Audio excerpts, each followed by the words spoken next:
अस्सलाम वालेकुम student, how are you. I hope आप बिल्कुल ठीक होंगे। आज हम जो यहाँ पे टॉपिक डिस्कस करेंगे वो है टाइप ऑफ मैट्रिक्स। पहले हम मैट्रिक्स के चैप्टर को स्टार्ट कर चुके हैं जो 10th की मैथमेटिक्स में यूनिट 7 में है। ठीक है, उसके 2 या 3 वीडियो पहले अपलोड कर चुकी हूँ। अगर आप वो नहीं देखे तो आप मेरे चैनल पे जाएं, अगर प्लेलिस्ट में जाएंगे तो वहाँ भी आपको मिल जाएंगे। आज हम क्या डिस्कस करेंगे, type of matrix. There are any 8 types, 8 total जो है 8 टाइप्स ऑफ मैट्रिक्स हैं। आज हम यहाँ 4 टाइप ऑफ मैट्रिक्स को डिस्कस करते हैं, इसको एलाबोरेट करते हैं कि कैसे हम इसको पहचान सकते हैं कि ये कौन सी टाइप ऑफ मैट्रिक्स है।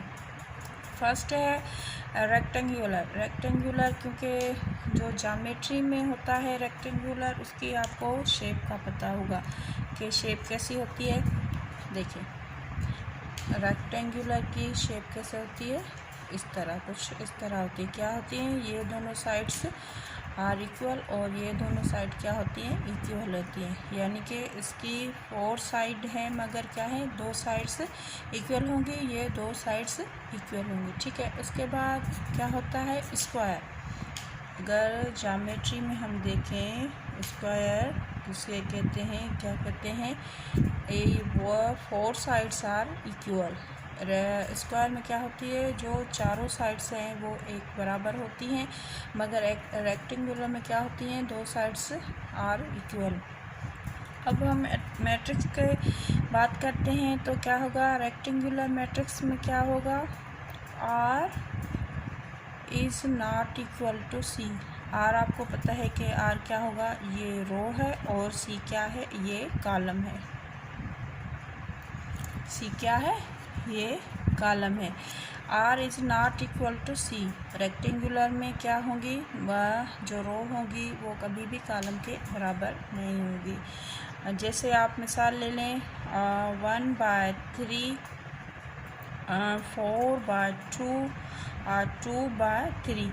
इसमें रो आपको पता है कि आर ये क्या है, रो है, ये कॉलम है, क्योंकि आर सी का ये फार्मूला है, इसके तहत हम चलते हैं।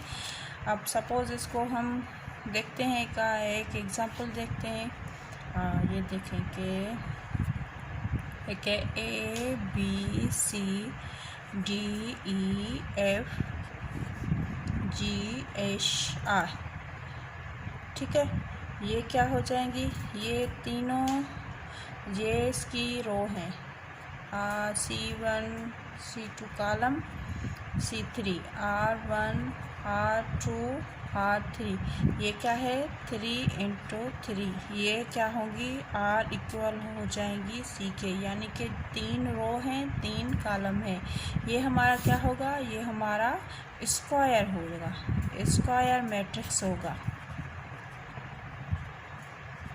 स्क्वायर मैट्रिक्स होगा। मगर रेक्टेंगुलर में क्या होगा कि कभी भी रो कॉलम के बराबर नहीं होगी। जैसे आप सपोज़ ले लें, हमारे पास एक एग्ज़ाम्पल है A B C D E F। अब आप इसको देखें, कॉलम 1 है, कॉलम 2 है, कॉलम 3 है, R1 है, R2 है, क्योंकि कॉलम 3 है, R1 है, इसीलिए क्या होगा, 2 × 3। इसका जो आर्डर होगा वो क्या बनेगा, 2 × 3, यानी कि ये rows are not equal to columns. ये क्या हमारा होगा, ये हमारा रेक्टेंगुलर होगा। अगर सपोज़ करें कि एग्ज़ाम में आ जाता है, आपके पास आ जाता है 1 × 2। अब ये पता करेंगे आप ये कौन सी टाइप है, ये कौन सी टाइप है। आप ये फार्मूला याद रखें कि R इक्वल टू सी, ये क्या होगा, हमारा स्क्वायर होगा, और R is not equal to C, ये हमारा क्या होगा, रेक्टेंगुलर होगा, कि रो कभी भी कॉलम के बराबर न होगी। ये कौन सा हो जाएगा, रेक्टेंगुलर का हो जाएगा। अगर सपोज़ दूसरा कोई एग्ज़ाम्पल आ जाता है 3 × 3। हाँ, विच टाइप ऑफ मैट्रिक्स, अगर इसमें टाइप्स पूछा जाए कि ये कौन सी टाइप ऑफ मैट्रिक्स है तो ये क्या हो जाएगी, स्क्वायर हो जाएगी। ठीक है, क्योंकि आर हमेशा क्या होगा, सी के इक्वल होगा। ठीक है, उसके बाद अब ये दोनों आपको समझ आ गई होगी कि रेक्टेंगुलर मैट्रिक्स कैसे होती है, स्क्वायर मैट्रिक्स कैसे होती है। ठीक है, उसके बाद हम चलते हैं दूसरे की तरफ। अब क्या है हमारा, कॉलम मैट्रिक्स, कॉलम और रो मैट्रिक्स है। अब टू टाइप्स और हैं, एक है कॉलम मैट्रिक्स, दूसरा है रो मैट्रिक्स। अब कॉलम मैट्रिक्स, कॉलम मैट्रिक्स में क्या होगा, आर इंटू सी, के जो कॉलम में सी होगा वो हमेशा 1 के बराबर होगा। कॉलम मैट्रिक्स में जो सी होगा, कॉलम मैट्रिक्स जो सी होगा वो हमेशा 1 के बराबर होगा। आर की जगह आप 2 रख लें, 3 रख लें या 4 रख लें, मगर इसमें क्या होगा, सी हमेशा इसमें 1 होगा। फॉर एग्ज़ाम्पल हमारा अगर एग्ज़ाम में अच्छा जाता है, सपोज 2 इंटू 1 और 2 इंटू 2, 2 इंटू 3। अब इसमें से पूछा जाए कि कौन सा कॉलम मैट्रिक्स है, तो आप ये याद रखें कि कॉलम में हमेशा क्या होगा, इसमें कॉलम ऑलवेज 1 के बराबर होगा। ये क्या हमारा क्या हो जाएगा, कॉलम मैट्रिक्स होगा। अगर ये आप देखें तो ये क्या होगा, हमारा स्क्वायर मैट्रिक्स होगा। अगर इसको आप देखें, ये क्या होगा, हमारा रेक्टेंगुलर मैट्रिक्स होगा। ठीक है, आई होप आपको बात समझ आ रही होगी। अब इसको आप एग्जांपल देखें कॉलम मैट्रिक्स का।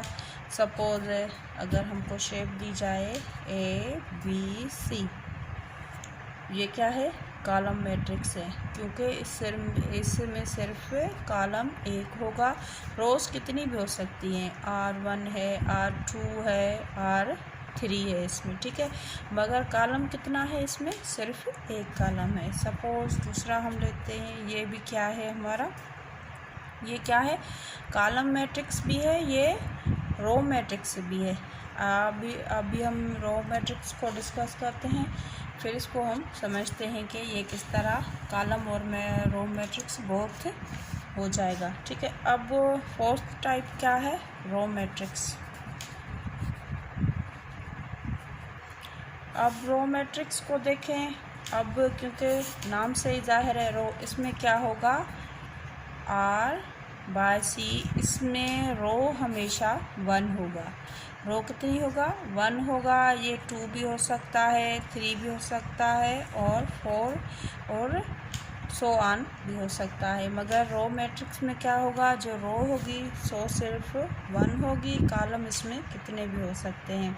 सपोज आप ले लें ABCD,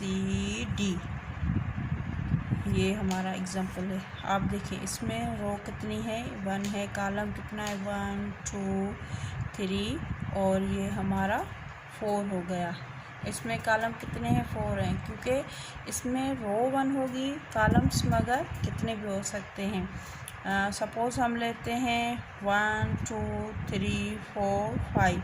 अब देखें इसमें रो कितनी है, 1 है, कॉलम कितने हैं, 1 2 3 4 5 कॉलम्स हैं, और 1 जो है वो रो है।